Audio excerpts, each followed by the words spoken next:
brothers and sisters in Jesus Christ, today we read the great miracle of the multiplication of bread, which is present in other synoptic gospels also.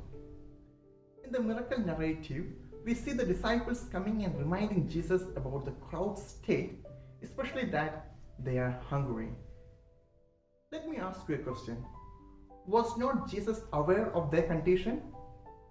Or for Jesus, who multiplied 5 breads for 5,000, was it impossible for him to produce bread out of thin air? Surely it is possible. Then, why does he ask them to bring what they have?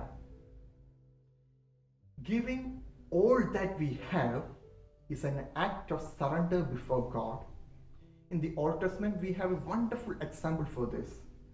When the country was struck with famine, Prophet Elijah goes to the widow for shelter.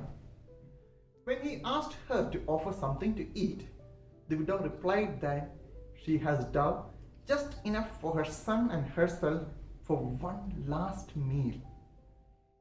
Even then, the prophet insisted her to make some bread for him.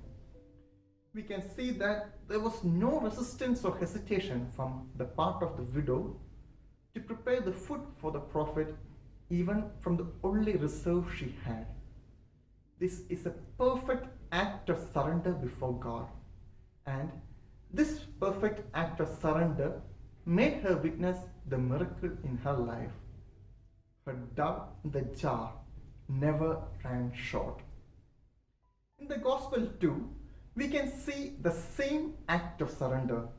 I strongly believe that it is this deep faith and surrender which paved the way for the miracle.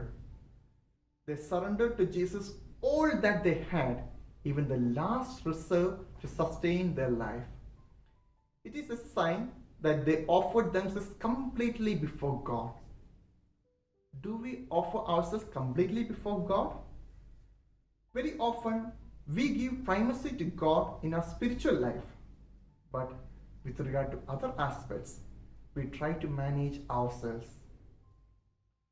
Offer everything to God, whether it be our work, family, social life, or anything for that sake.